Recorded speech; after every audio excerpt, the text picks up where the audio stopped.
everyone, and thank you so much for watching my presentation. The name of my thesis is The Inevitable Search For, and it is a collection of short stories and interwoven poems that explore our conventions of home through the lens of intergenerational trauma. This thesis employs a first-person plural narrator through the perspective of the town itself, inspired by Toni Morrison's jazz. The concepts of economic segregation, white ownership, and neoliberalism are in conversation with Celeste Ng's Little Fires Everywhere, which explores both racial and economic tensions within a confined sphere. I also turned to Spoon River Anthology by Edgar Lee Masters and Mike Flanagan's television series The Haunting of Hill House as inspiration for both the forms and the plot. I combined the scholarly research of PTSD and immigration-related trauma to inform my work and relied on the poetry of Fatima Asghar to approach the connection between place and belonging. All right, now it's time to sit back and listen to a couple pages from my thesis. Sound of Silence. The late summer of 2016 brought cutting heat waves. Boxy air conditioners hung carefully on the edge of all the windows of the houses in Pali. Central air was a luxury that Eternal Ave residences were built in with, but like any other northern city abode, air conditioning was an extraneous expense. With children at school sweating their weight out in overcrowded classrooms, Pali was well funded, but not that well. Home was often the only place children caught a break from the heat. Everyone was wondering when it would be cold again, only to regret when the snow would inevitably arrive. Ricardo and Nick were still living alone. Gloria hadn't returned, and as far as I know, she wasn't in Pali. It was now Ricardo's junior year of high school. He strapped on a sleek, black North Face backpack with neon green detailing, a gift from his ghost girlfriend. Hey, what happened to that backpack I gave you? Nick had handed down his old gray and orange, unbranded backpack to Ricardo. This was a gift. Ricardo didn't care for the new backpack, but the responsibility to show it off was pressed onto him the night before when he unwrapped it at Allie's house. But don't get too comfortable in this fancy new life you got waiting for you. Ricardo felt defensive, not only for his girlfriend, but for his own dignity. There was something to be said about men from the neighborhood who pimped themselves out to rich white girls for a bag. He didn't like that. Chill, it's just a bag. I'm still hood, you know. Nick laughed heartily, scoffed, and walked away.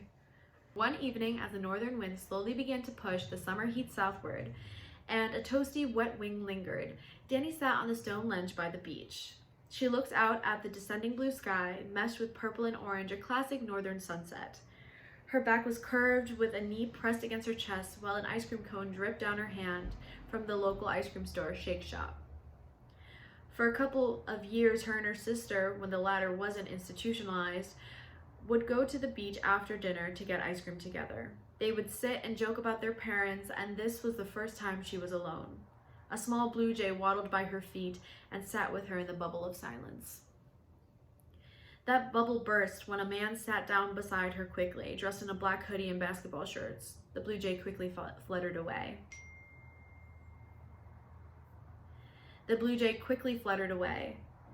Ricardo. Hey! Enthusiasm poured from his gaping mouth.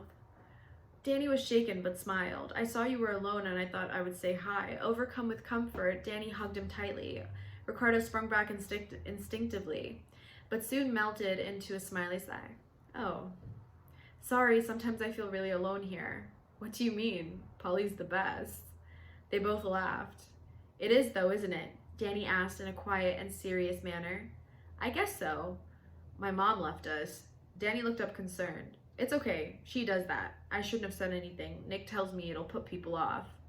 Danny exhaled in one breath. My sister killed herself. He cackled and then covered his mouth. Oh my God, I'm so sorry. Danny couldn't hold it in anymore and burst out laughing. I know, I'm sorry about your mom. Oh, and my dad. Your dad too? She yelled, laughing harder. They laughed for a little while longer before the darkness settled over the sky and only the tungsten lights illuminated their tan faces.